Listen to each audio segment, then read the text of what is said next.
Chapter आएंगे, electric field, charge और एक इलेक्ट्रिक पोटेंशियल और कैपेसिटेंस, ठीक है। तो पहले हम लोग बात करेंगे, कमेंट प्लीज, इलेक्ट्रोस्टैटिक चार्ज या electric charge I should say, electric charge and field. ये पहला इसके अंदर चैप्टर है, और दूसरा चैप्टर है इसमें इलेक्ट्रिक पोटेंशियल एंड कैपेसिटेंस, और इलेक्ट्रोस्टैटिक पोटेंशियल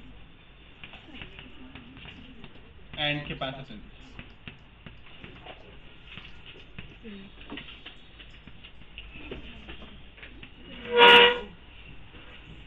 ठीक है, ये दोनों चैप्टर मिला के इलेक्ट्रोस्टैटिक्स बनाते हैं पूरी, राइट। तो पहले हम लोग बात करेंगे इसमें जो बेसिक फिनोमेनन है, that is the electric charge, है ना। तो हम लोगों ने बात भी करी थी लास्ट टाइम, इलेक्ट्रिक चार्ज। बताइए क्या डेफिनेशन होता है बच्चों इसका, इलेक्ट्रिक चार्ज। हाँ, ये एक फंडामेंटल प्रॉपर्टी है किसी भी बॉडी की, जो किसकी वजह से होती है, इलेक्ट्रॉन्स की वजह से। तो this is a fundamental property, fundamental property of a body which is due to electrons। अच्छा, इसके अलावा हमने ये भी जाना है कि किसी बॉडी पे जब इलेक्ट्रॉन की अधिकता होती है, इलेक्ट्रॉन ज्यादा होते हैं, तो वो नेगेटिवली चार्ज जाता है, और जब इलेक्ट्रॉनों की कमी होती है तो वो पॉजिटिवली चार्ज जाता है।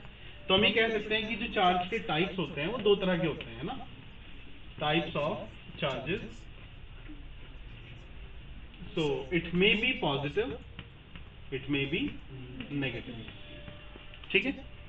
तो पॉजिटिव का मतलब लेस इलेक्ट्रॉन, नेगेटिव का मतलब मोर इलेक्ट्रॉन। यानी अगर किसी बॉडी पर 1000 इलेक्ट्रॉन एक्स्ट्रा हैं तो उसके पास एक्स्ट्रा चार्ज है नेगेटिव, और अगर किसी के पास मान लीजिए 2 इलेक्ट्रॉन्स की कमी है तो उस पर नेगेटिव चार्ज है, सॉरी पॉजिटिव चार्ज। तो पॉजिटिव और नेगेटिव होना सिर्फ किस पर निर्भर कर रहा है, इलेक्ट्रॉन पर। अच्छा, प्रोटॉन पर क्यों नहीं कर रहा है? हाँ, क्योंकि प्रोटॉन को नाभिक से निकालना पॉसिबल नहीं है ना, मतलब इजी नहीं है, निकाल तो सकते हैं बट वो एक टीडियस जॉब है अपने आप में। इसके बाद बात करते हैं हम लोग फंडामेंटल चार्ज की। फंडामेंटल चार्ज क्या होता है बच्चों? एक इलेक्ट्रॉन के पास जितना चार्ज है उसको हम फंडामेंटल चार्ज कहते हैं। अच्छा, चार्ज का यूनिट क्या होता है? कूलम। और यूनिट क्या होते हैं इसके? माइक्रोकूलम, पिकोकूलम, है ना, मिलीकूलम। तो हम कह सकते हैं कि charge on an electron, charge on an electron is called fundamental charge. Fundamental charge, ठीक है। वैल्यू कितनी होती है इसकी? 1.6 इंटू 10 की पावर -19 कूलम, राइट। अच्छा, ये जो वैल्यू है ये किसने कैलकुलेट करी थी पता है? मिलिकन के कौन से एक्सपेरिमेंट से? ऑयल ड्रॉप एक्सपेरिमेंट से, ठीक है। अच्छा, इलेक्ट्रॉन के लिए ना एक चीज और होती है जिसको बोलते हैं specific charge. Specific charge, specific charge होता है चार्ज अपॉन मास। यानी अगर आप कोई पार्टिकल ले रहे हैं जिसके पास कुछ चार्ज है और उसका मास कुछ है, तो दोनों का जो रेशियो होगा उसको हम स्पेसिफिक चार्ज कहते हैं। इसको लिखा जाता है E/m। जैसे मान लो इलेक्ट्रॉन की मैं बात कर लूं, इलेक्ट्रॉन का E कितना है? 1.6 10 की पावर -19 अपॉन मास कितना होता है? 9.1। तो इसको हम लिख सकते हैं कूलम पर केजी, ठीक है। इसकी वैल्यू कैलकुलेट करके आप फाइंड कर सकते हैं कि E/m की वैल्यू है कितनी, राइट। तो ये बहुत इंपॉर्टेंट है, कई बार ये डायरेक्टली इस्तेमाल भी हो जाएगा। E/m ये प्रोटॉन के लिए कुछ और होगा, है ना, अल्फा पार्टिकल के लिए कुछ और होगा, वो सारी बात है। अच्छा, इसके अलावा बात करते हैं हम लोग, ये जो चार्ज आया है किसी बॉडी पर उसके क्या क्या मेथड्स हो सकते हैं। So these are the methods of charging, right. इसको नोट कर लीजिए जल्दी से।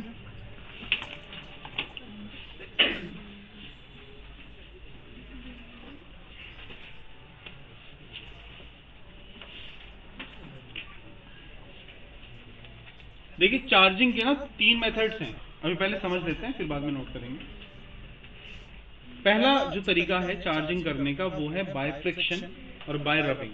आप दो बॉडीज को रब कीजिए आपस में और रब करने से उनके इलेक्ट्रॉन ट्रांसफर हो सकते हैं, राइट। ऐसा इसलिए होता है, इसके लिए हमें थोड़ा सा एटॉमिक स्ट्रक्चर के लेवल पे जाना पड़ेगा। आप लोग केमिस्ट्री में पढ़ते हैं एटॉमिक स्ट्रक्चर। एटॉमिक स्ट्रक्चर का लॉजिक ये है, वैसे तो बहुत सारी थ्योरीज दी गई हैं, डाल्टन थ्योरी, थॉमसन थ्योरी, है ना, रदरफोर्ड थ्योरी। तो उनके अंदर एक इंपॉर्टेंट थ्योरी ये है रदरफोर्ड वाली कि जो एटम है वो लगभग खाली है और उसके बीच में एक छोटा सा पार्टिकल है जिसको न्यूक्लियस कहते हैं और इलेक्ट्रॉन्स चारों तरफ रहते हैं उसके। जो इलेक्ट्रॉन है वो जहां रहता है उसको हम शेल्स कहते हैं और जो लास्ट वाली शेल होती है उसको क्या कहते हैं, आउटर मोस्ट शेल, है ना, या वैलेंस शेल। जब कोई इलेक्ट्रॉन वैलेंस शेल से बाहर चला जाता है तो हम ये कहते हैं कि वो फ्री हो जाता है, राइट। अच्छा, अब अगर किसी बॉडी के पास फ्री इलेक्ट्रॉन्स हैं तो वो कंडक्शन करने के लिए तैयार हैं, वो मूव कर सकते हैं। तो अगर हम दो बॉडीज के दो स्ट्रक्चर लें और दोनों को रब करें तो हो सकता है इलेक्ट्रॉन को इतनी एनर्जी मिल जाए कि वो अपने ऑर्बिट से जंप करके दूसरे में जा सके, है ना। जैसे कि ऐसा देखा गया है कांच की छड़ को जब रेशम के कपड़े से रगड़ते हैं, कांच की छड़ को रेशम के कपड़े से रब करें तो क्या होगा, या तो कुछ इलेक्ट्रॉन रेशम से छड़ में आ जाएंगे या छड़ से रेशम में चले जाएंगे। वो कौन सा क्या होगा वो अलग बात है, बट हाँ ये है कि एक से दूसरे में कुछ इलेक्ट्रॉन ट्रांसफर किए होंगे। किसकी वजह से, हीट की वजह से, राइट। तो एक तरीका क्या हो गया इसका, बाय फ्रिक्शन या बाय हीटिंग, ठीक है। दूसरा मेथड हो सकता है बाय कंडक्शन। कंडक्शन मींस आप एक बॉडी लीजिए जो चार्ज है पहले से, एक बॉडी लीजिए जो अनचार्ज है, दोनों बॉडीज को टच करा दो आपस में। तो टच कराने से या दोनों को कनेक्टिंग वायर से जोड़ने पर भी दोनों बॉडीज चार्ज हो जाती है। ये चीज इस बात पर निर्भर करती है कि दोनों का साइज कैसा है। अगर एक बॉडी छोटी है एक बॉडी बड़ी है तो कौन सी बॉडी में कितना चार्ज आएगा, ये बात उसके ज्योमेट्री पर डिपेंड करता है, उसके साइज पर डिपेंड करता है, राइट। तो दूसरा मेथड इज कंडक्शन, हिंदी में कहते हैं चालन विधि। तीसरा जो मेथड है वो है induction. Induction is important. Induction में क्या होगा कि आप पृथ्वी की मदद से, अर्थ की मदद से किसी बॉडी को चार्ज करेंगे, राइट। उसमें क्या करेंगे आप कि एक बॉडी लेंगे जो चार्ज होगी, एक बॉडी जो अनचार्ज होगी। चार्ज बॉडी को अनचार्ज के पास लाएंगे, टच नहीं कराएंगे, बस सिर्फ पास लाएंगे, राइट। अगर पॉजिटिव को नेगेटिव के पास लाया जाएगा तो वो अट्रैक्ट करेंगे, राइट। या अगर मैं ये कहूं कि किसी जगह पर पॉजिटिव भी है नेगेटिव भी है और आप उसके पास नेगेटिव को ले गए तो क्या होगा, उसकी तरफ पॉजिटिव इकट्ठा हो जाएगा, उसकी तरफ आना चाहेगा। ऐसा ही होता है इंडक्शन में। आप एक अनचार्ज बॉडी को चार्ज बॉडी के पास लाएंगे और फिर जो चार्ज बॉडी है उसका ऑपोजिट चार्ज दूसरे सरफेस पर डेवलप कर जाएगा और फिर हम उसकी अर्थिंग करके उसको चार्ज कर देंगे, राइट। तो चार्जिंग के 3 मेथड्स हैं वो हम लोग डिस्कस करते हैं। ये हो गया ना, तो लिखो जल्दी से।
इसकी वैल्यू निकाल लीजिएगा, है ना, कितना आएगा। इसका अप्रॉक्सीमेट कर लीजिएगा 1.6 और ये 9.6, उसके बाद कैलकुलेशन कर सकते हैं। कम इन प्लीज।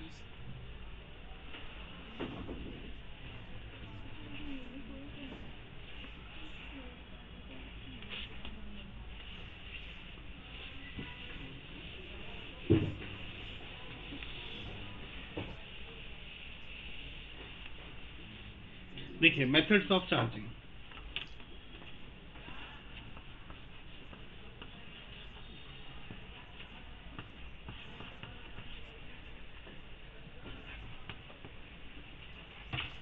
तो सबसे पहला मेथड हम लोग बात करेंगे बाय फ्रिक्शन, और बाय रबिंग।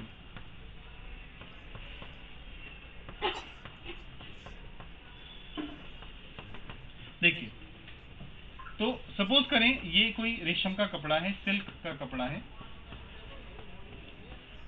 और इसको हमने कांच की छड़ से रब किया, ग्लास रॉड से इसको रब किया, तो क्या होगा, दोनों पर आवेश आ जाएगा, दोनों पर चार्ज आ जाएगा। अब किस पर कैसा चार्ज आएगा वो डिपेंड करता है उनके इलेक्ट्रॉन्स के मूव करने पर। अगर मैं ये कहूं कि इलेक्ट्रॉन ग्लास से सिल्क में गए हैं तो क्या होगा, ग्लास पॉजिटिव हो जाएगी और सिल्क नेगेटिव हो जाएगी। अगर मैं कहूं कि सिल्क से कुछ इलेक्ट्रॉन ग्लास पर गए हैं तो हाँ, तो एक्चुअल में होता क्या है कि जब इनको रब किया जाता है तो some electrons are transferred from silk to glass rod। अब बताइए कौन कैसा हो जाएगा, इलेक्ट्रॉन सिल्क से ग्लास रॉड में गए तो यानी कि सिल्क जो हो जाएगा वो पॉजिटिवली चार्ज हो जाएगा और जो ग्लास होगा that will be negatively charge, है ना। अच्छा, ऐसा ही और फिनोमेना देखा गया है बाकी चीजों में भी। जैसे जब आप एक मटेरियल होता है आबनूस, आबनूस की छड़ को और कैट फर या कैट की स्किन से आप रब करते हो तो भी छड़ पॉजिटिवली चार्ज हो जाती है और जो बिल्ली है उसकी स्किन नेगेटिवली चार्ज हो जाती है। ऐसा ही देखा गया है प्लास्टिक रॉड को कैट फर के साथ अगर आप मूव कराते हैं, रब कराते हैं, तो उसमें भी ऐसा ही हो जाता है। तो ऐसे बहुत सारे फिनोमिनन हैं। जैसे कई बार आपने ऐसा महसूस किया होगा कि सर्दियों के समय में कंबल में कई बार स्पार्क हो जाता है, अगर आप हाथ अपना टच करोगे तो उसमें स्पार्क हो जाता है, वो भी वजह यही है कि आप फ्रिक्शन दे रहे हैं उसको। इसके अलावा अगर आप अपने बालों में कंघे को रब करें और उसके बाद कागज के टुकड़ों के पास लाएं तो वो भी उससे अट्रैक्ट होने लग जाते हैं। तो ये सारे फिनोमिनन क्या है भाई, these are the methods of rubbing वाला जो चार्ज होता है उसका एक एग्जाम्पल है, राइट। इसके बाद दूसरा केस देखिए, बाय कंडक्शन।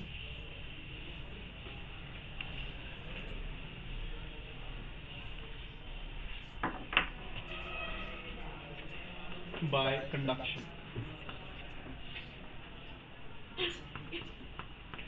तो कंडक्शन में हम क्या कर रहे हैं भाई, सपोज करिए ये बॉडी है, एक बॉडी है, मैं कह रहा हूं कि ये बॉडी अनचार्ज है, इस पर कोई चार्ज नहीं है, और ये बॉडी चार्ज है, राइट। तो इसके पास इनिशियल चार्ज कितना है, 0, और इसके पास कुछ ना कुछ चार्ज है, से दिस इज Q। सपोज कीजिए इसके पास पॉजिटिव चार्ज है ना, मैंने क्या किया, दोनों को या तो टच करा दिया या तो दोनों को किसी वायर से हमने जोड़ दिया। Let the bodies be connected by a connecting wire, ठीक है। तो क्या होगा, मैंने इनको जब कनेक्ट किया, ठीक है, तो चार्ज फ्लो करना स्टार्ट कर जाएगा। कौन सी बॉडी से कौन सी बॉडी में जाएगा, चार्ज वाली बॉडी से अनचार्ज बॉडी में जाएगा। कब तक जाएगा, जब तक उनका पोटेंशियल सेम नहीं हो जाता। पोटेंशियल इज लाइक कि जैसे आप दो वो मान लीजिए टैंक, एक टैंक बड़ा है 1000 लीटर का, एक टैंक छोटा है 500 लीटर का, ठीक है। और हमने क्या किया, दोनों को एक पाइप से जोड़ दिया, नीचे से पाइप लिया, उनको जोड़ दिया, और कुछ पानी है 1000 लीटर वाले में, 500 वाले में कोई पानी नहीं है। आपने जब पाइप को टैप को ओपन करा, पानी 1000 वाले से 500 वाले में जाने लगा, तो क्या पानी सारा का सारा उधर चला जाएगा, या फिर जब तक दोनों का लेवल सेम होगा तब तक जाएगा, तो लेवल सेम हो जाएगा ना। वो जो लेवल है यहाँ पे दैट इज द पोटेंशियल। क्या दोनों में पानी की मात्रा सेम होगी, अलग अलग हो सकती है ना, लेवल ही तो सेम है, अमाउंट ऑफ वाटर तो सेम नहीं है। ऐसा ही यहाँ पे भी है कि इसके अंदर से जो इलेक्ट्रॉन ट्रांसफर करेंगे वो इस तरह से करेंगे कि दोनों का पोटेंशियल सेम हो जाए, चाहे दोनों पर आवेश की मात्रा कितनी भी हो। राइट, हो सकता है इसमें चार्ज 2 माइक्रोकूलम हो जाए, इसमें 3 हो जाए, लेकिन दोनों का क्या चीज सेम रहना चाहिए, पोटेंशियल। तो हम कह सकते हैं कि charge flows from a body at higher potential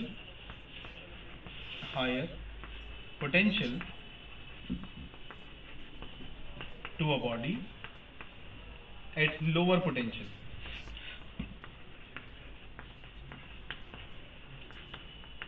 है ना, और ये प्रोसेस कब तक होता है, until the potential becomes same।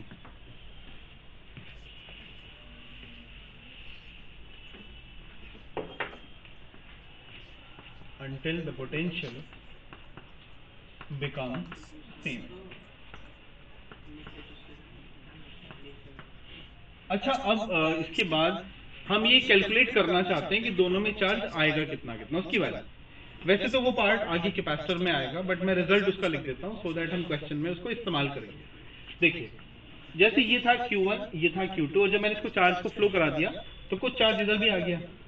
से यहाँ पर चार्ज आया Q1 डैश, यहाँ पर चार्ज क्या है, सपोज Q2 डैश। राइट, तो आफ्टर कैलकुलेशन हम ये चेक करेंगे कि चार्ज एक बॉडी से दूसरे में गया है तो क्या चार्ज खत्म हुआ है, टोटल चार्ज तो कंजर्व है ना। तो हम कह सकते हैं Q summation Q initial equals to summation Q final. पहले चार्ज कितना था, Q1 प्लस Q2, बाद में कितना है, Q1 prime plus Q2 prime. तो हम इसका इस्तेमाल करेंगे ना, इक्वेशन स्टार कह रहा हूं मैं इसको।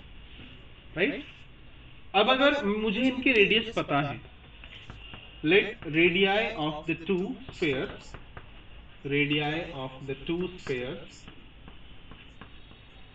be R1 and R2, then अब जो पहली बॉडी है ना उसके पास जो चार्ज आएगा वो क्या आएगा, so Q1 prime will be R1 upon R1 plus R2 times Q1 plus Q2। इसका प्रूफ हम लोग नेक्स्ट चैप्टर में पढ़ेंगे, फिलहाल तो यहाँ सिर्फ क्वेश्चन करने के लिए आप इसका इस्तेमाल करेंगे। बताइए, ऐसे ही Q2 डैश क्या होना चाहिए, R2 upon R1 plus R2 multiplied by Q1 plus Q2। Right, तो आप इसका इस्तेमाल कर सकते हैं, लेकिन ये सिर्फ किसके लिए है, जब दो बॉडीज स्फेरिकल होंगी। स्फेरिकल नहीं है तो फिर हम इसके पोटेंशियल को इक्वल करेंगे और दूसरा इस प्रोसेस को यूज करेंगे, वहां से एक रिजल्ट आएगा हमारे पास। राइट, चलिए इसको नोट करिए, फिर क्वेश्चन करते हैं इसके ऊपर भी। अच्छा, क्या होगा अगर दोनों एक बिल्कुल एक जैसे हुए बॉडी, हाफ हाफ हो जाएगा।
इसमें ये भी लिख लीजिएगा, अगर इलेक्ट्रॉन सिल्क से क्लॉथ में गए ग्लास में तो क्या होगा, और अगर ग्लास से सिल्क में तो क्या होगा, है ना, दोनों केस लिख लीजिए। अभी मैंने एक केस लिखा।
भाई बातें मत करो यार।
डन।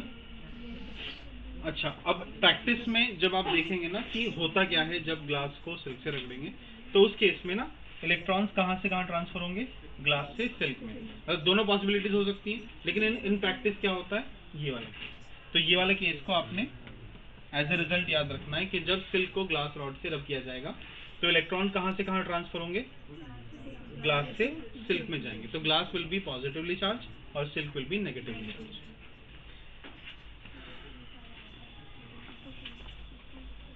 अच्छा भाई, अब ये जो हमने फॉर्मूला यहाँ पे लिखा है ना, इसको इस्तेमाल करते हैं।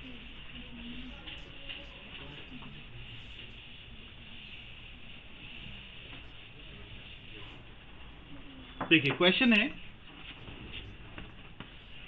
ये दो बॉडीज हैं, इसका रेडियस है 2 सेंटीमीटर और इसका रेडियस है 4 सेंटीमीटर। इस पर जो चार्ज है वो 2 माइक्रोकूलम है और इस पर जो चार्ज है वो 6 माइक्रोकूलम है। ठीक है, दोनों को टच कराया जाता है। बताइए दोनों पर फाइनल चार्ज क्या होगा। पहले आप लोग ट्राई करें, फिर मैं कराता हूँ उसके बाद। इनको टच कराया जाता है, द बॉडीज आर टच्ड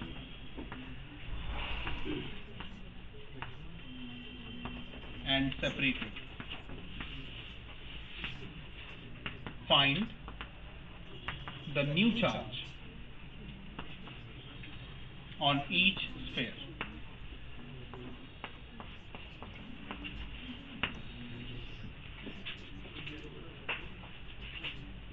आप ये फॉर्मूला डायरेक्टली इस्तेमाल कर सकते हैं।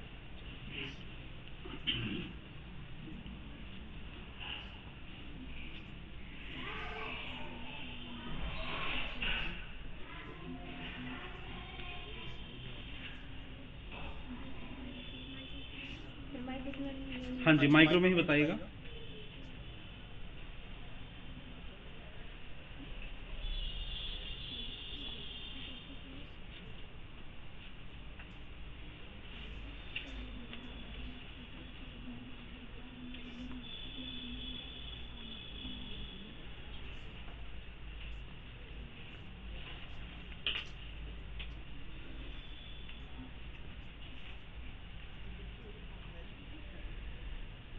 आपको कोई भी डायमेंशन चेंज नहीं करनी है, सेंटीमीटर में ही रखना है और माइक्रोकूलम में ही रखना है। 8/3 माइक्रोकूलम और 16/3। Very good.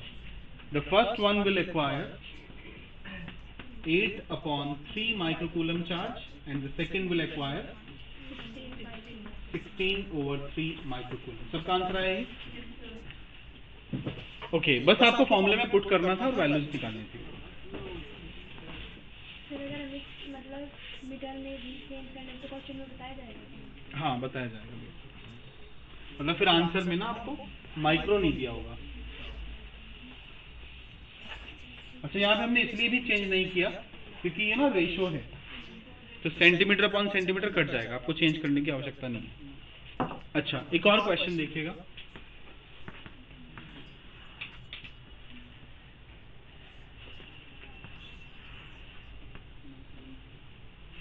इसका रेडियस है r, इसका रेडियस है 3r। इस पर जो चार्ज है वो है +2q और यहाँ पर चार्ज है -5q। इनको टच कराया जाता है। अब बताइए दोनों पर कितना कितना चार्ज आएगा। Find final charge.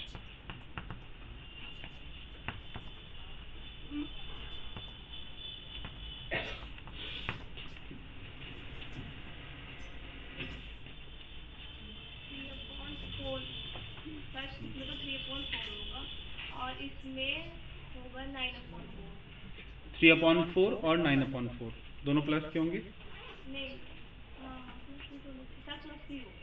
चलो बाकी लोग भी एक बार चेक करें। नेगेटिव होगा, नेगेटिव सर, नेगेटिव हो गए दोनों हाँ। नहीं, एक पहले कैलकुलेट कर ले तो कर दो। माइंड में करा था। कोई नहीं।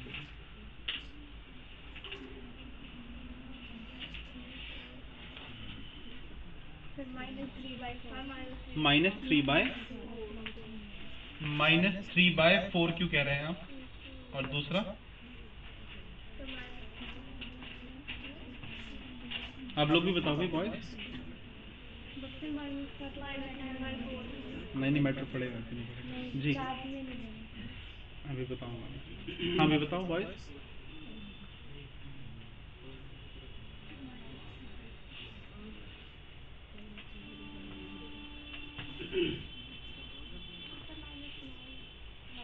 दूसरा माइनस में आ रहा है कितना? -9/4 क्यों आ रहा है?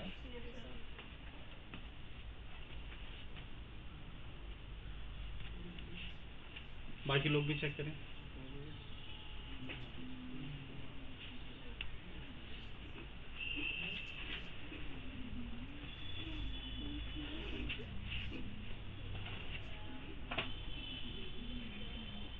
देखिए R1 कितना है अपने पास? R2 कितना है? 3R। Q1 कितना है? +2Q और Q2 कितना है? -5Q। आपको माइनस को इग्नोर नहीं करना है, राइट? तो बेसिकली आप लोग क्या करेंगे, जब इसका फॉर्मूला लगाएंगे ना Q1 प्राइम वाला, so what is R1? R/R1 + R2 multiply by Q1 + Q2, so plus of -5Q. Now this is nothing but R/4R multiply by 2Q - 5Q। कितना बचेगा भाई? -3Q। R से R कैंसिल आउट हुआ, so it is -3/4Q। Okay. अब अगर आपको दूसरा charge निकालना है तो आप दूसरा फॉर्मूला लगा दीजिए। तो Q2 डैश जो आपका आ जाएगा -9/4Q। अच्छा आपको एक चेक करना है सही है या गलत है। उसका तरीका क्या है, आप पहले चार्ज का प्लस कर लीजिए, बाद वाले चार्ज का प्लस कर लीजिए, दोनों सेम आने चाहिए। अब जैसे इनको प्लस किया तो -3 क्यों आया, इनको प्लस किया तो ये -3 आएगा भाई। -3 - 9 -12/4 and it will be -3, right? तो यानी कि ये कैलकुलेशन सही है। अच्छा क्या होता अगर इस पर प्लस क्यू था उधर माइनस क्यू था? तो अगर एक तरफ प्लस क्यू है एक तरफ माइनस क्यू है तो 0 हो जाएगा ना, न्यूट्रलाइज कर देंगे दोनों। चलिए नोट कर लीजिए।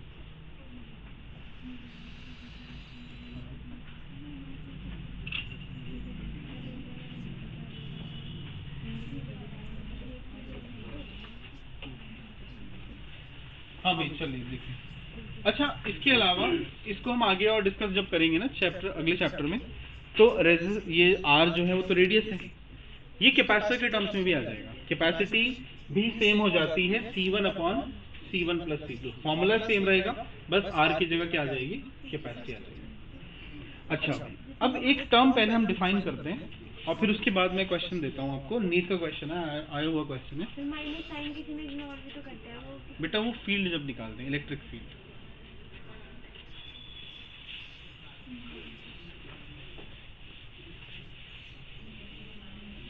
देखिए बच्चों एक टर्म हम डिफाइन कर लेते हैं आगे चलने से पहले।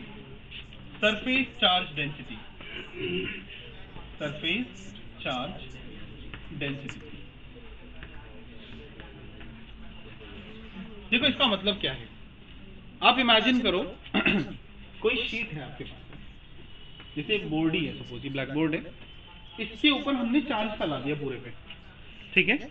मैं चाहता हूं कि इसके छोटे से हिस्से में कितना चार्ज है, उसको हम बोलते हैं सरफेस चार्ज डेंसिटी। तो ये छोटा सा एरिया है जिसको मैं ए कह रहा हूं, और इसके पास कुछ चार्ज है, सपोज से क्यू चार्ज है, तो इसके सरफेस चार्ज डेंसिटी को हम सिग्मा से डिनोट करते हैं। ये होता है charge per unit area, charge upon area, so it is Q by A, है ना। बड़ा चार्ज है तो क्यू बाय ए, छोटा चार्ज होगा तो D Q by D A, वो छोटे के लिए हम लोग इस्तेमाल करेंगे। यहां से क्यू की वैल्यू कितनी आ जाएगी, सिग्मा ए, ठीक है। अब अगर सपोज करिए यही चीज आप किसी होलो स्फीयर के ऊपर करते हैं, एक स्फीयर है, एक गोला है, खोखला गोला है, इसको आपने चार्ज दिया, चार्ज सब जगह फैल गया सपोज। अब ये बताइएगा अगर हम उस समय उसका एरिया लिखेंगे तो क्या लिखेंगे, 4πr², है ना। तो इसका ही क्वेश्चन है, नीट में आया हुआ क्वेश्चन है, मैं लिख देता हूँ क्वेश्चन, आप लोग खुद से ट्राई कीजिएगा उसको।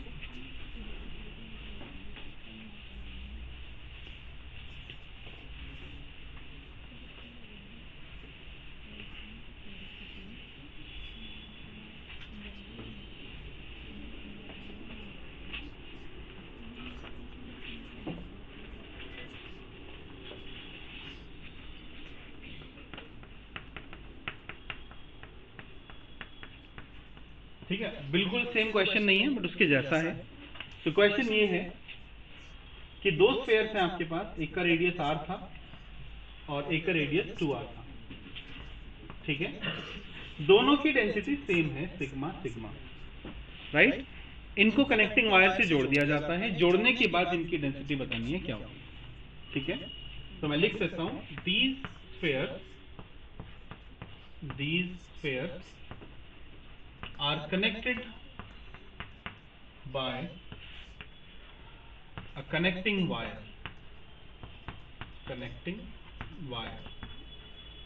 find new densities of the spheres। चलिए इसको आप लोग ट्राई कीजिए, सेम क्वेश्चन है जैसा हमने पहले किया था, बस यहाँ पे मैं डेंसिटी पूछ रहा हूँ, चार्ज नहीं पूछ रहा हूँ। चलिए ट्राई कीजिए इसको पहले।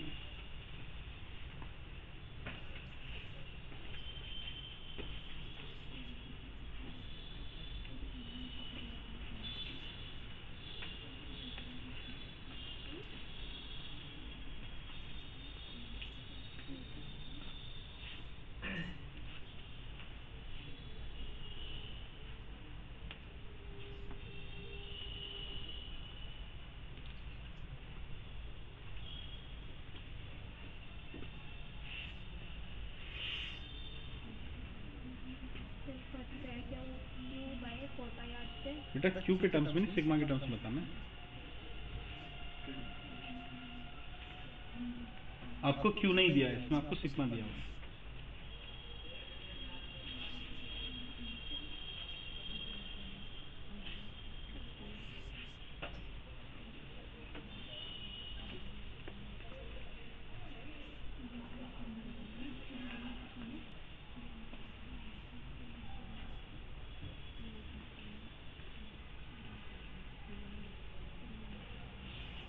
पहले आप क्या करेंगे, सबसे पहले ना दोनों का चार्ज निकाल लीजिए, इनिशियल चार्ज।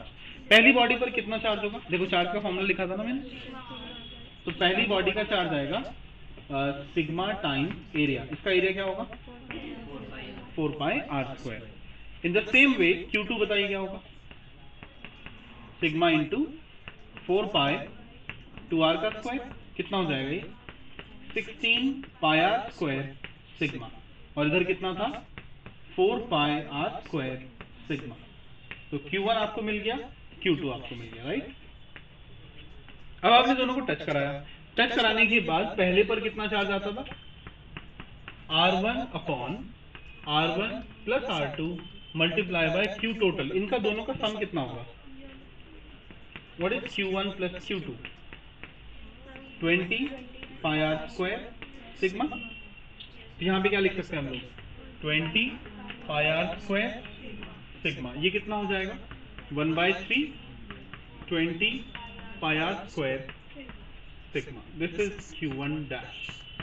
तो पहली बॉडी पर चार्ज जितना आ गया, पहली बॉडी की डेंसिटी क्या हो जाएगी, सिग्मा बराबर Q1 prime upon area. Q1 prime कितना है अपने पास 20/3 pi R square sigma divided by area कितना था इसका 4 पाई आर स्क्वायर। पाई से पाई कैंसिल हुआ, आर स्क्वायर से आर स्क्वायर कैंसिल हुआ, 4 5 20। तो सिग्मा 1 की वैल्यू आ जाती है 5/3 sigma. In the same manner what is the charge on second Q2 dash क्या होना चाहिए R1 upon R2 upon R1 plus R2 multiply by Q total. वो कितना आया था 20 pi R square sigma. Sir ये 2 आ रही है ना हाँ नहीं, वो तो 2R हो जाएगा। ऊपर ऊपर हाँ यार 2R आएगा, ठीक है। तो ये कितना बचेगा भाई 2/3 into 20 pi R square sigma. कितना हो जाएगा भाई 40/3 पाई आर स्क्वायर सिग्मा। ये आपका Q2 डैश आया। अब इसकी डेंसिटी क्या होगी सिग्मा 2 डैश या sigma 2 is equal to Q कितना है अपने पास 40/3 pi R square sigma upon इसका एरिया कितना था 16 पाई आर स्क्वायर है ना, क्योंकि 4 पाई आर स्क्वायर था, आर की जगह कितना आएगा 2R।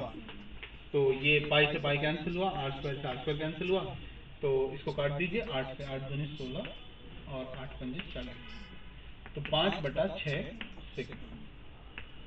ठीक है, ये नीट में आया हुआ क्वेश्चन है भाई। ठीक है, इसी के कॉन्सेप्ट के ऊपर है। चलिए नोट कर लीजिए, कोई बात समझ नहीं हो तो प्लीज पूछ लीजिए।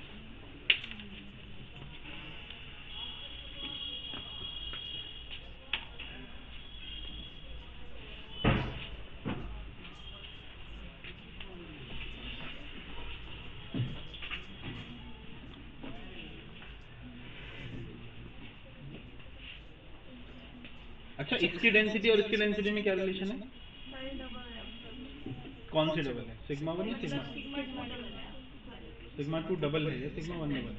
सर सिग्मा 1 डबल है हाँ, इसको लिख लीजिएगा ना, sigma 1 is twice of sigma 2। हालांकि इसमें बड़ा कौन था सर सिग्मा सेकंड वाला ना, लेकिन चार्ज किस पे ज्यादा आ गया, मतलब डेंसिटी किस पे ज्यादा आ गई सर 1 छोटे वाले।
इंटीग्रेशन आता है आपको?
हाँ भाई, हो गए।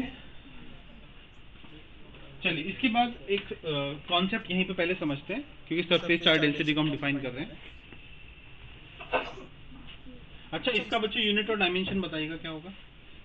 सरफेस चार्ज डेंसिटी का यूनिट क्या होगा? चार्ज पर मीटर स्क्वायर है ना, कूलम पर मीटर स्क्वायर। और डायमेंशन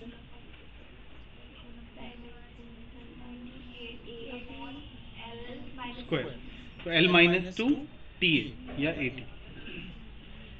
देखिए एक डेंसिटी और होती है जिसको वॉल्यूम चार्ज डेंसिटी कहते हैं।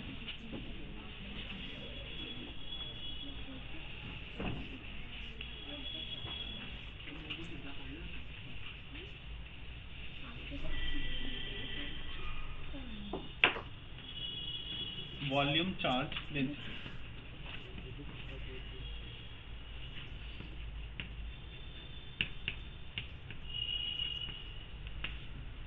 अब इमेजिन करो कोई सॉलिड शेप है, इसके पास चार्ज है।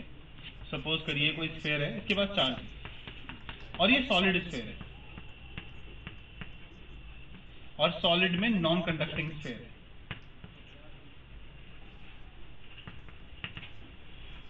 नॉन कंडक्टिंग और कंडक्टिंग में क्या अंतर होता है बच्चों? जब कंडक्टिंग सरफेस होता है तो सारा चार्ज सरफेस पे आ जाएगा, वो अंदर नहीं रहेगा, है ना।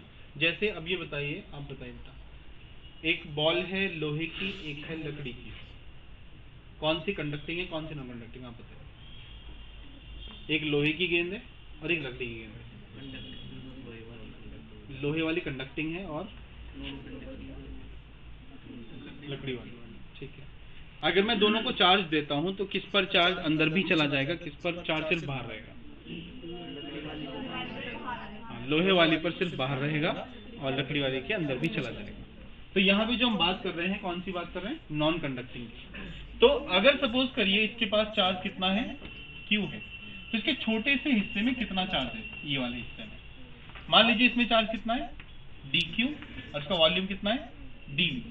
इसका पूरे का चार्ज Q है और पूरे की वॉल्यूम V है। तो ये जो वॉल्यूम चार्ज डेंसिटी है, इसको हम रो कहते हैं।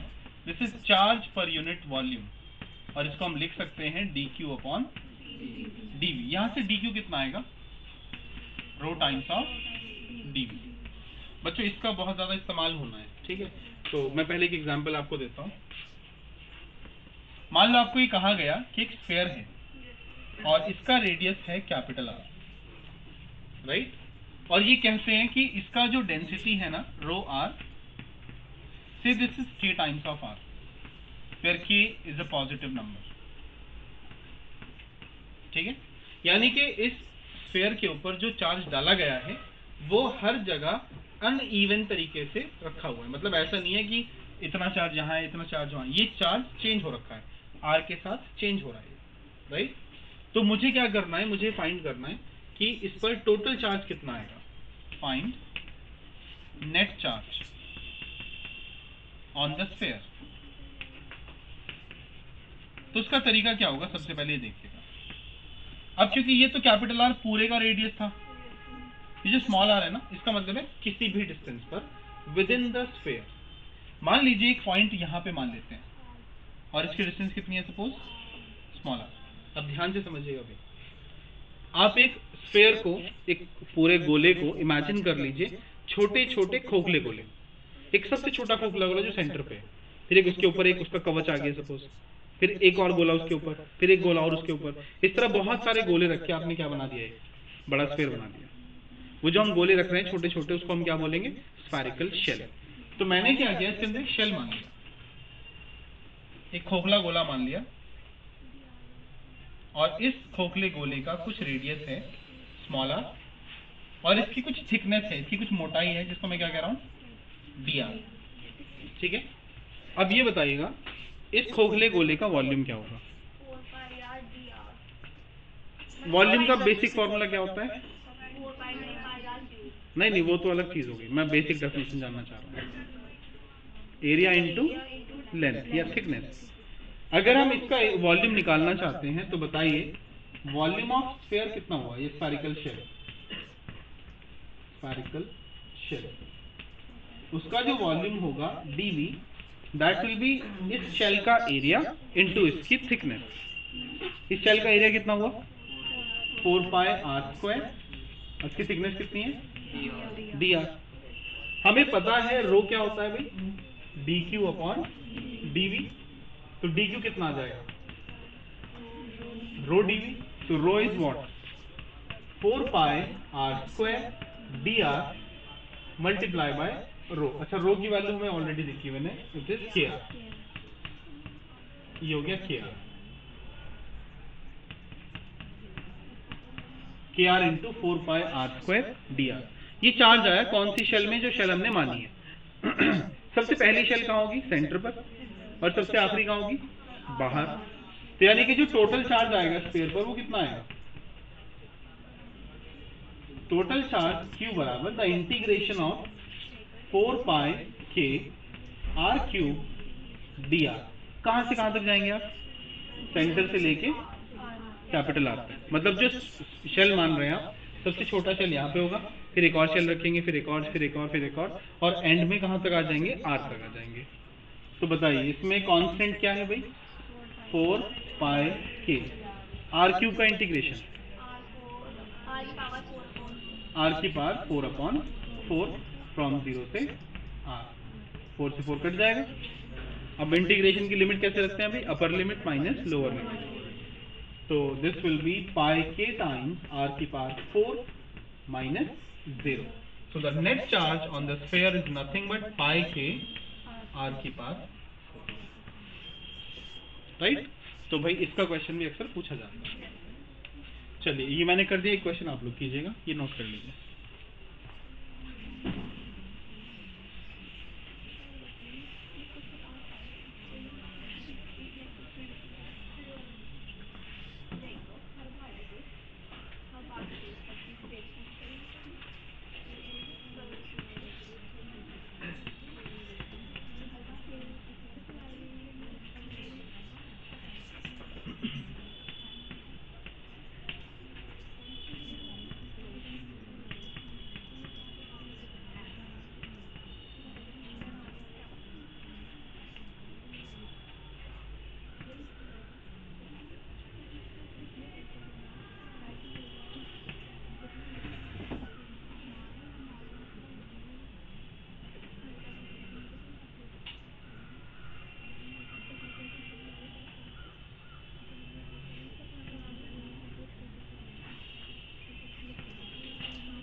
इस बार डेंसिटी हमने मान ली है 3 अपॉन आर स्क्वायर।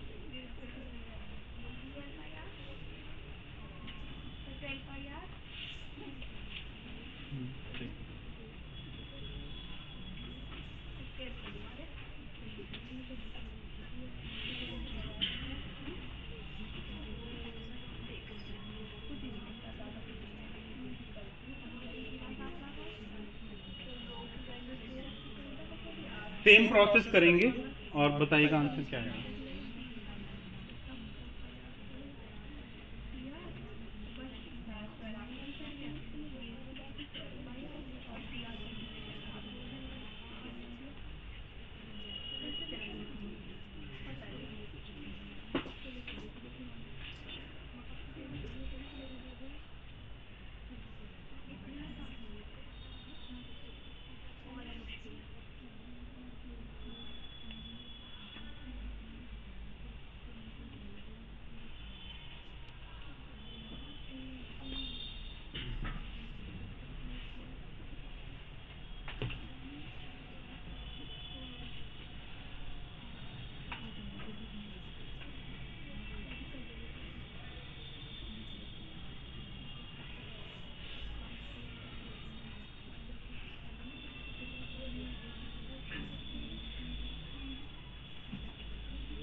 हाँ भाई, हो गया सबका? बताइएगा आंसर सब लोग, बॉयज में से आप लोग बताएं।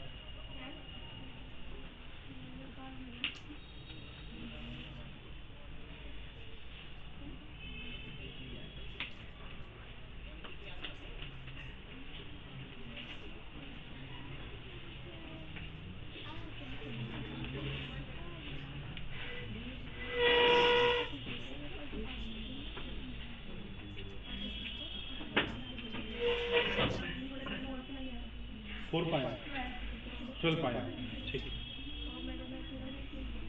हाँ भाई बॉयज आ गया, 12 पाया। ऐसे ही करना है बिल्कुल सेम।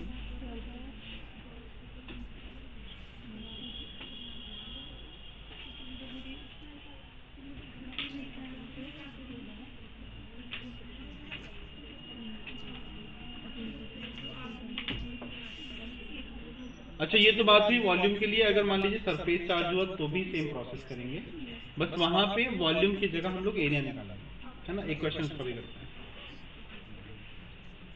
देखिए, जिसका नहीं हुआ वो देख लीजिएगा। हम लोग चार्ज की बात कर रहे थे, तो चार्ज आ जाएगा इंटीग्रेशन 0 से r density into 4πr² dr। Density कितना हो जाएगा? 3/r², 4π बाहर आ गया, 0 से r 3/r² times r² dr।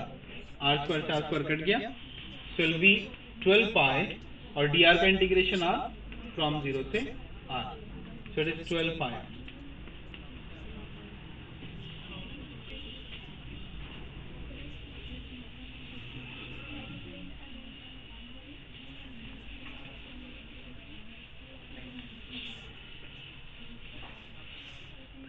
देखिए,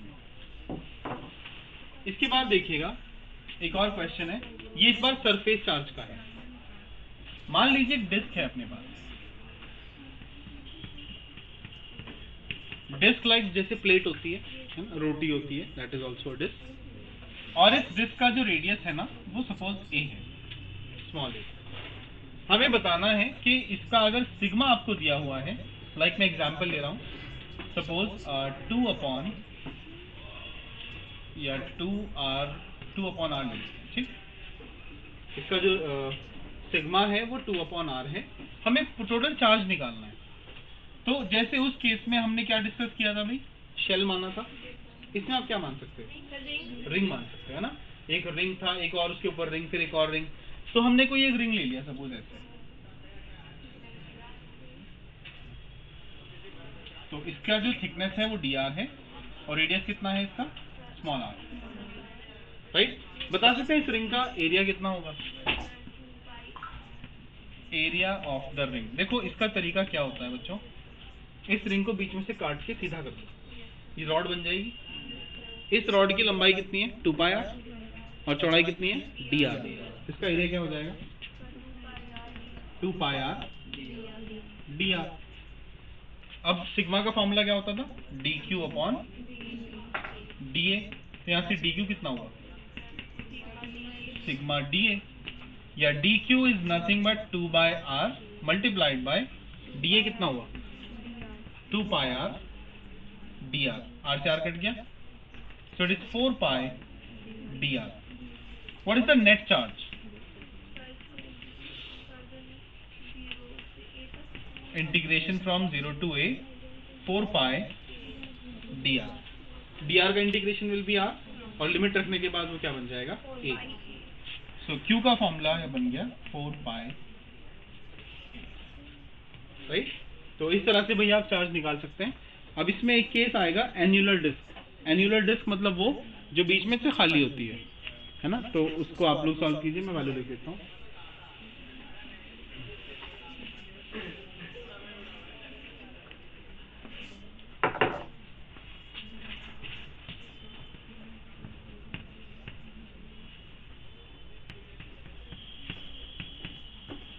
देखिए, ये कोई एन्युलर डिस्क है,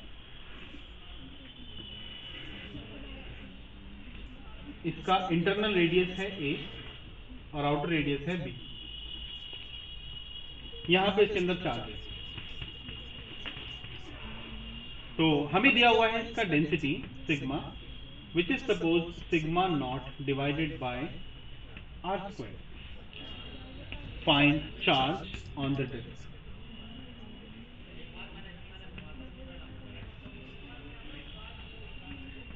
चलिए ये आप लोग ट्राई कीजिए.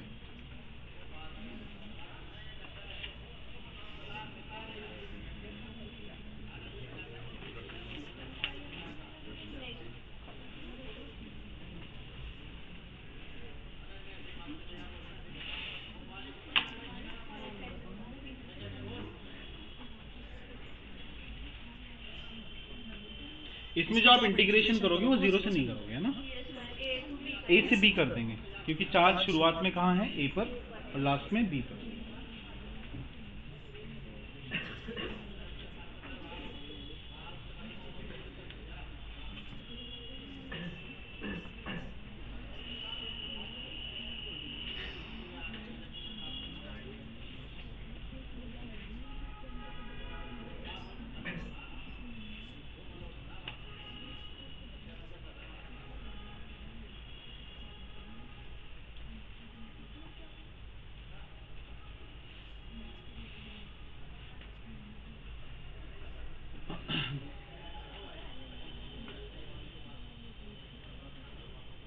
लॉग में आएगा ना, वही आ रहा है लॉग.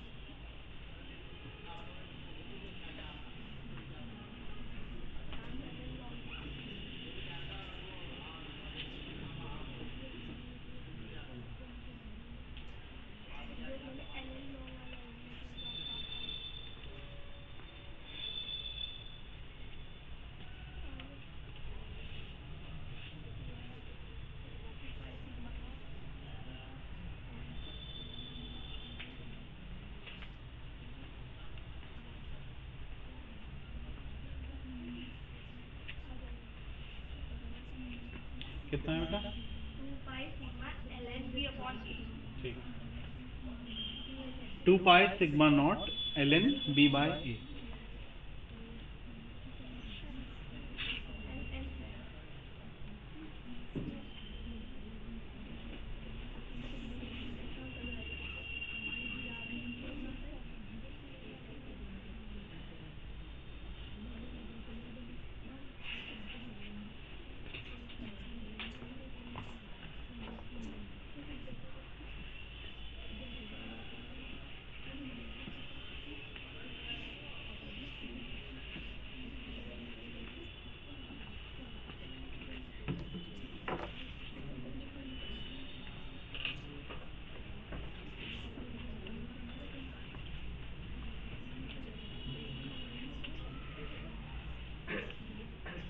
हाँ भाई हुआ क्या?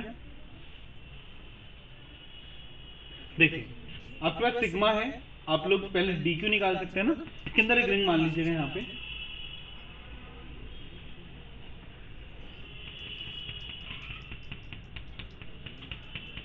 और इस रिंग का थिकनेस हमने मान दिया डी आर, और इसका जो रेडियस है वो सपोज स्मॉल आर. तो बताइए फिर इसका डी क्यू कितना आएगा? Sigma times of D A, और डी ए कितना हुआ? This is 2 pi R D R, और सिग्मा का वैल्यू कितना है अपने पास? Sigma not upon R square into 2 pi R D R. एक आर से आर कैंसिल हो गया, तो अल्टीमेटली हमारे पास बचता है D Q equals to 2 pi sigma not upon R D R. Right? Now the charge on the annular disk, charge on the annular disk, so that charge is nothing but q equals the integration from a to b 2 pi sigma naught upon r dr. Now the constant is 2 pi sigma naught, और जो variable है वो 1 by r, या यहाँ पे r है. 2 pi sigma naught बाहर आ गया, dr upon R, 1 upon R का integration is log R. Log को हम ln r भी लिख सकते हैं, लॉग भी लिख सकते हैं. ln का मतलब ये है कि हम लोग e बेस पे काम कर रहे हैं, और फर्दर इसको लिखा जा सकता है 2 pi sigma naught ln b minus ln a. Log की प्रॉपर्टी है अगर दो चीजें माइनस हो रखी हो तो वो डिवाइड हो जाती हैं, और we can write it as 2 pi sigma naught ln b upon a. and this is your final answer. 2 pi sigma naught ln b by.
अच्छा, एक तरह की डेंसिटी और होती है जिसको हम बोलते हैं लीनियर चार्ज डेंसिटी।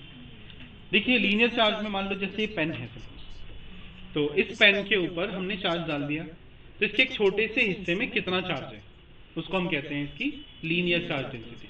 तो चार्ज डेंसिटी तीन तरह की होती है, लीनियर, सरफेस और वॉल्यूम। लीनियर कौन सी बॉडीज के लिए? जिनमें लंबाई होती है। सरफेस जिनमें क्षेत्रफल होता है, सरफेस होता है। वॉल्यूम जो सॉलिड होती है। तो ये दो चीजें तो हम लोग कर चुके हैं। अब तीसरा केस देख लीजिए इसका, लीनियर चार्ज डेंसिटी।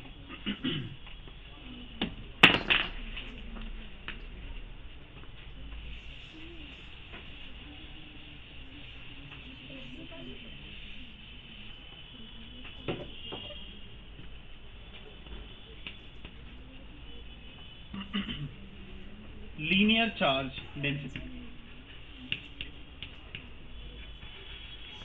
तो मान लीजिए एक रॉड है अपने पास और इसको हमने कुछ चार्ज दे रखा है। इसका टोटल चार्ज है Q और इसकी लेंथ है सपोज L, राइट। तो आप इसका एक छोटा सा हिस्सा इमेजिन करो यहाँ पे, है ना। तो इसके पास कितना चार्ज है? dq और इसकी लेंथ क्या है सपोज dx। तो इसकी जो लीनियर चार्ज डेंसिटी है इसको हम लैम्डा से डिनोट करते हैं। ये होता है चार्ज पर यूनिट लेंथ, और dq अपॉन dx। तो dq का वैल्यू कितना बनेगा? लैम्डा dx, ठीक है। और अगर आपको लैम्डा दिया होगा पर पूरा चार्ज निकालना होगा तो आप क्या करेंगे? Integration, right. मैं एक एग्जांपल लेता हूँ। ये कोई रॉड है और इस पर जो चार्ज है वो सपोज कैपिटल Q है और इसकी लंबाई है L, कैपिटल L, राइट। हमसे कहा जाए कि इसका जो लैम्डा है जो x के साथ वेरी करता है, जस्ट लाइक से this is lambda naught 2 + 3x, right. हमें फाइंड करना है, find net charge on the rod.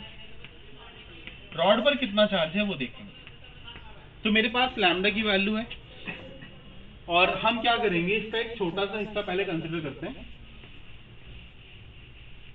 तो मान लीजिए यहां पर एक छोटा चार्ज है, कितना? dq, और इसकी थिकनेस कितनी हो गई? dx। बताइए, तो हमारे पास फॉर्मूला था dq बराबर लैम्डा dx। लैम्डा की value lambda naught 2 + 3x times dx, right. तो अभी हमारे पास टोटल चार्ज कैसे आएगा भाई? ये जो dx है ना, आप इसको सबसे शुरू में यहां मानोगे और सबसे एंड में यहां मानोगे। तो आप dx को कहां से कहां मूव करा रहे हैं? 0 से L।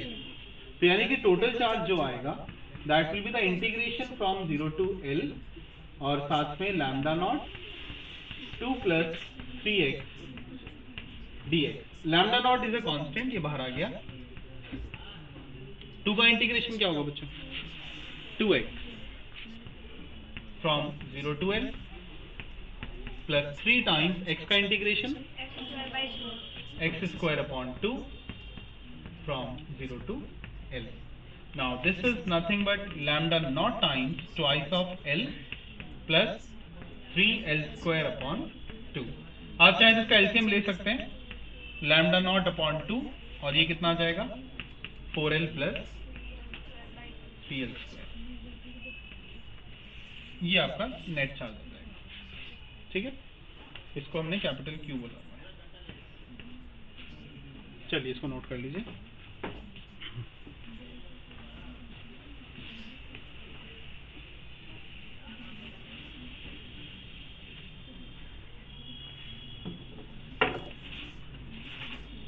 एक क्वेश्चन मैं दे रहा हूँ, वो आप लोग कीजिएगा।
देखिए बच्चों, ये है क्वेश्चन।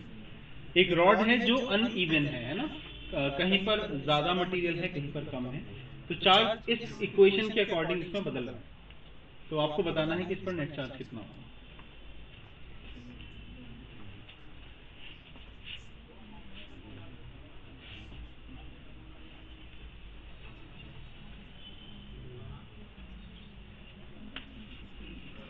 सब लोग ट्राई करेंगे इसका।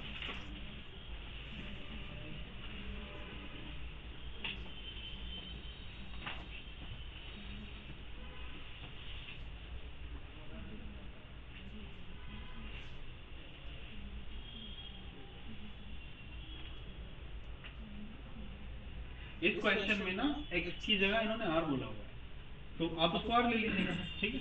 Okay sir. तो लैम्डा dr कर लेंगे इसको ना।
हुआ भाई किसी का? तो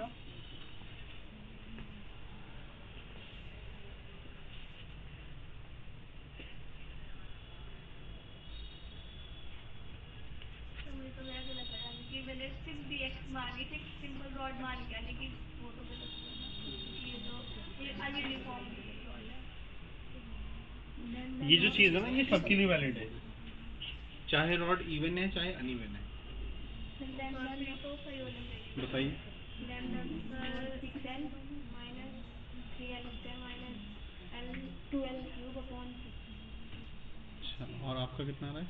सर मेरा लैम्डा नॉट बाहर ले लिया और a minus a square upon 2 minus a cube upon 3। वो बस वो कर देते अपने हैं। हाँ ठीक है, इसका आंसर यही आएगा, लैम्डा नॉट बाहर आ जाएगा और ये बनेगा आपका a minus A square upon 2 minus A cube upon 3। आप चाहें तो इसका एलसीएम भी ले सकते हैं, तो एलसीएम कितना आ जाएगा 6, लैम्डा नॉट बाय 6, साथ में ए भी कॉमन उठा लेते हैं, यस सर। यहाँ पे एलसीएम आ जाएगा 6, जो नीचे मैं कॉमन ले चुका हूँ बाहर, तो यहाँ पे कितना बचना चाहिए 6 minus 3a minus 2a square, right. ये बात समझ आई भी सबको कैसे आए? आपको इसको इंटीग्रेट करना है बस, और किसके रिस्पेक्ट में? आर के रिस्पेक्ट में, सो it is lambda D R, right. तो भाई ये 3 टॉपिक हमने समझे हैं अभी, लीनियर चार्ज, वॉल्यूम चार्ज और सरफेस चार्ज। ये तीनों का इस्तेमाल गॉस लॉ में बहुत ज़्यादा होता है, ठीक है, तो इसलिए यहाँ पे इसको समझना ज़रूरी है। तो ये हमने जो 3 केसेस पढ़े हैं ये बेसिकली हम चार्ज को डिफाइन कर रहे थे कि चार्ज किस बॉडी पर कितना है। अब एक तीसरा केस हमारे पास बचता था, कौन सा? बाय इंडक्शन, यानी हम चार्जिंग कर रहे थे बाय इंडक्शन से, वो और देख लीजिए।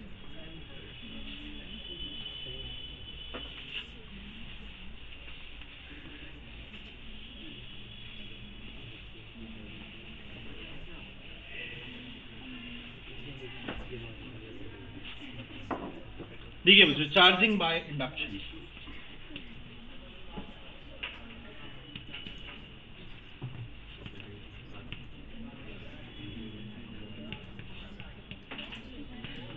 इसमें हमने क्या बोला था कि एक बॉडी लीजिए जो अनचार्ज है, ठीक है।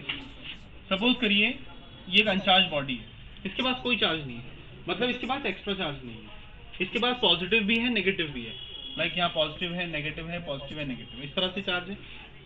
मैंने क्या किया, एक रॉड को जो पॉजिटिव है सपोज, ठीक है, मैं इस रॉड को इसके करीब लाता हूँ,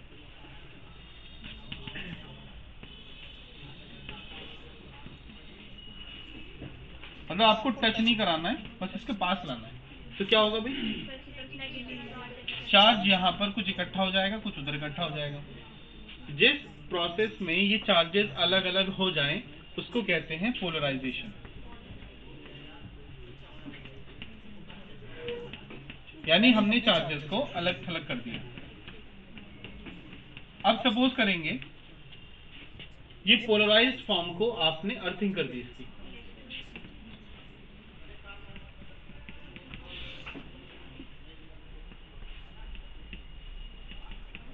मैंने इसकी अर्थिंग करी है ना। अर्थिंग करने से क्या होता है कि या तो कुछ जो एक्स्ट्रा चार्ज है वो बॉडी से पृथ्वी में चला जाएगा, या तो पृथ्वी से कुछ इलेक्ट्रॉन आके इस पॉजिटिव चार्ज को न्यूट्रलाइज करेंगे। अच्छा, हमने ये पढ़ा है कि इलेक्ट्रॉन की वजह से चार्जिंग होती है, तो क्या पॉजिटिव चार्ज जा सकता है नीचे? नहीं जा सकता। इसका मतलब क्या हुआ होगा? यहाँ से इलेक्ट्रॉन आएंगे और आगे इसको न्यूट्रलाइज करेंगे। अब कितना चार्ज यहाँ पे? +2 है, कितने इलेक्ट्रॉन आए होंगे? 2 इलेक्ट्रॉन आए होंगे ना, तो 2 इलेक्ट्रॉन इसके अंदर आ चुके हैं। अब अगर मैं इस रॉड को यहाँ से हटा लूं तो क्या होगा?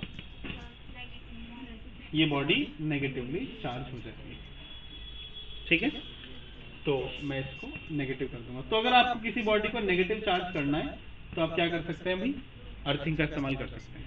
अगर आपके पास कोई चार्ज को आपने पॉजिटिव बनाना है तो उस रॉड को आप नेगेटिव मान सकते हो, ठीक है। उस केस में यहाँ पे नेगेटिव आ जाएगा और पृथ्वी में चले जाएंगे इलेक्ट्रॉन, राइट। इसका एक बहुत अच्छा उदाहरण है जो वायरलेस चार्जिंग होती है ना, वो इसी प्रिंसिपल के ऊपर आधारित है। वायरलेस चार्जिंग जो होती है उसमें आप डायरेक्टली तो इस्तेमाल नहीं कर रहे हो, वायर थोड़ी लगाते हैं फोन में उसको, है ना। फोन को आपने वायरलेस चार्जर के ऊपर रखा और फोन चार्ज होना स्टार्ट हो गया, तो वो भी एक इंडक्शन का एग्जाम्पल है, राइट। तो ये था भाई हमारा चार्ज के बारे में कुछ बातें जी। ये वाली सिचुएशन देखिए, जब हम इसको चार्ज को पास ले आए उसके बाद हमने इसकी अर्थिंग करी है। अर्थिंग करने से क्या होगा कि जो एक्स्ट्रा चार्ज होता है किसी बॉडी में वो पृथ्वी में चला जाता है, पृथ्वी उसको जीरो पोटेंशियल पर ले आती है, ये पृथ्वी की प्रॉपर्टी है। तो यानी यहाँ पर पॉजिटिव दिख रहा है एक्स्ट्रा, तो क्या होगा, इलेक्ट्रॉन यहाँ से जाएंगे पॉजिटिव के पास और उसको जाके न्यूट्रलाइज कर देंगे, तो इस वजह से इसके पास नेगेटिव चार्ज आएगा, पॉजिटिव खत्म हो जाएगा। ठीक है, अब नेक्स्ट क्लास में हम लोग भाई डिस्कस करेंगे कूलम्स लॉ, ठीक है, उसके अलग अलग एप्लीकेशन और उसके बाद इलेक्ट्रिक फील्ड। ठीक है, चलिए फिर नेक्स्ट क्लास में मिलते हैं। ओके।